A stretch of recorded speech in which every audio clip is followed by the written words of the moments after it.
दिव्य चक्षु हमारी आत्मा का बहुत ही शक्तिशाली माध्यम है। ये परलोक की वास्तविकता देखने, महसूस करने और सुनने का बहुत ही शक्तिशाली साधन है। हाय दोस्तों, नमस्कार। मेरा नाम महेश शर्मा है। मैं उज्जैन मध्य प्रदेश में रहता हूँ और आज आपको एक ऐसी चीज़ों से अवगत कराना चाहता हूँ कि जो ईश्वर की बहुत बड़ी असीम कृपा जिन लोगों के ऊपर होती है और होती थी। पहले हम देखते थे कि जो साधु संत होते थे, जो 30-30, 20-20, 50-50 साल तपस्या करने के बाद वो जो दिव्य चक्षु के नाम से जो जाना जाता था, तीसरी आँख, थर्ड आई बोलते थे। कुछ लोग उसको मिड ब्रेन बोलते हैं, अलग अलग नाम बोलते हैं। लेकिन सही बात तो यह है कि अगर हम 6 साल, 5 साल से 13 साल के बीच में अगर बच्चों को उसका अगर नॉलेज दें, उसका अगर हम थेरेपी दें, उसके ऊपर अगर क्लासेस ज्वाइन कराएं, तो वो हो सकता है। आप इस वीडियो में देखिएगा, ये वीडियो आपको बहुत कुछ बता सकता है। और अगर आप भी अपने बच्चों को इस तरह का बनाना चाहते हैं तो हमसे संपर्क कीजिए। स्क्रीन पे चल रहे जो नंबर है उन पे आप कांटेक्ट कीजिए। आपका बच्चा दुनिया में नाम रोशन कर सकता है आपका। Thank you. सूक्ष्म शरीर।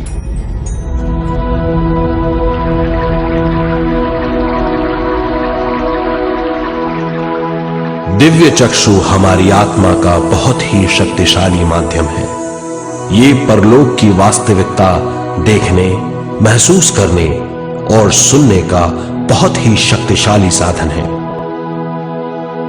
आत्मा की ये 3 प्रक्रिया ही दिव्य चक्षु है।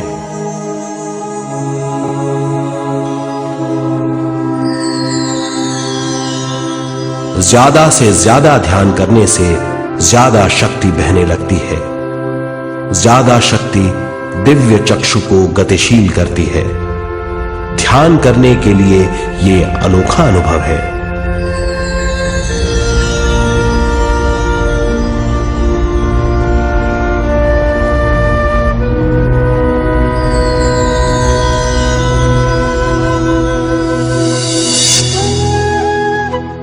दिव्य चक्षु जब गतिशील होने लगता है तब हमारे मस्तिष्क यानी माथे पर खिंचाव और खुजली होने लगती है।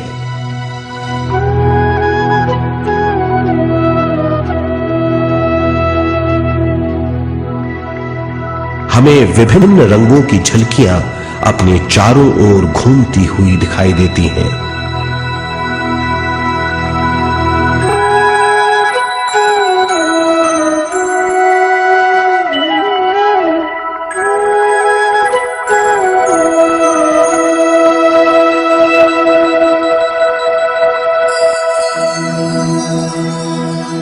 हमें फुसफुसाहट और चलने की आवाजें सुनाई देती हैं।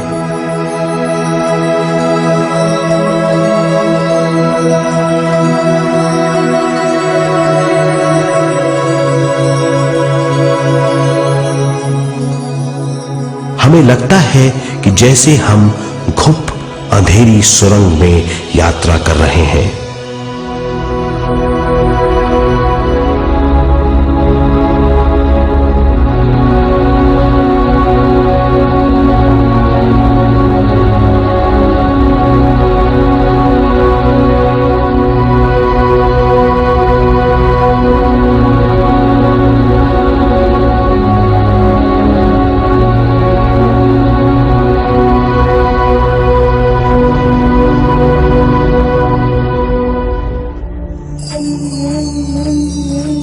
जब हम ज्यादा ध्यान करते हैं तो हमारे प्राणमय शरीर को काफी दिव्य शक्ति मिल जाती है, जिससे हमारे दिव्य चक्षु की सिद्धि हो जाती है।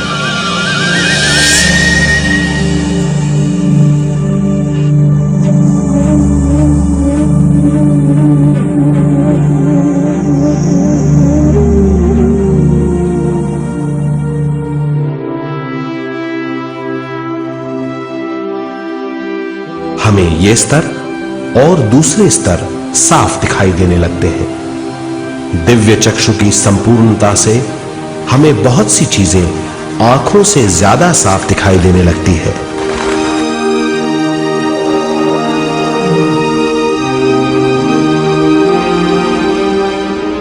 हमें दूसरे स्तरों की वास्तविकताएं दिखाई देने लगती हैं। हमें दिखाई देती हैं वो चीजें जो 5 ज्ञानेंद्रियों से भी दिखाई नहीं देती। हम महसूस करते हैं वो बहुत सी चीजें जो शब्दों में बयान नहीं की जा सकती।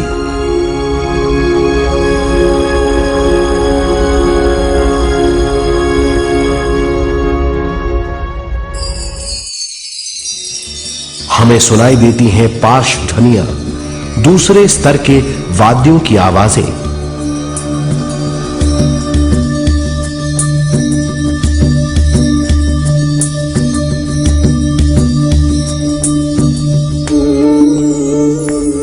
हमें दिखाई देते हैं वो महापुरुष जिनका शारीरिक रूप हमारे साथ नहीं है। हमें दिखाई देते हैं वो महापुरुष जिनका शारीरिक रूप हमारी कल्पना में है।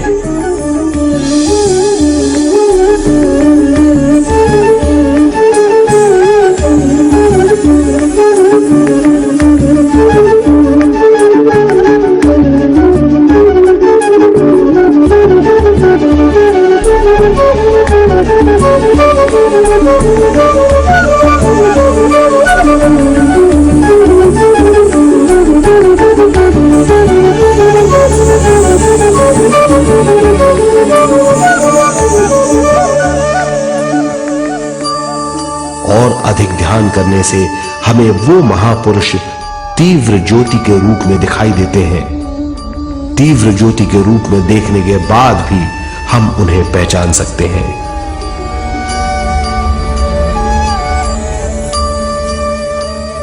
हम महापुरुषों का संदेश सुन सकते हैं।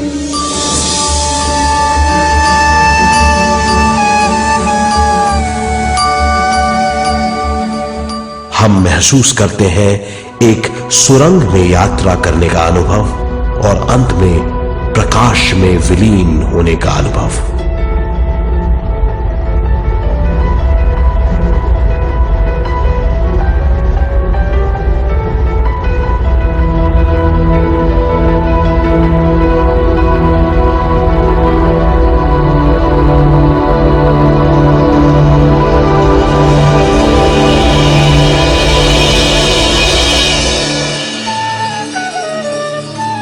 हम जानते हैं कि दिव्य चक्षु के अनुभवों के द्वारा हम अपनी सारी समस्याओं का समाधान महापुरुषों द्वारा भेजे गए संदेशों से कर सकते हैं या दूसरे लोगों की वास्तविकताओं द्वारा एक अनुभव के रूप में। इससे हमारी हरकतें बदलेंगी, हमारे विश्वास बदलेंगे, हमारी समझ बदलेगी। दिव्य चक्षु के इस अनुभव से हमारे सामने मौजूद भौतिक स्तर का बोध बदल जाएगा।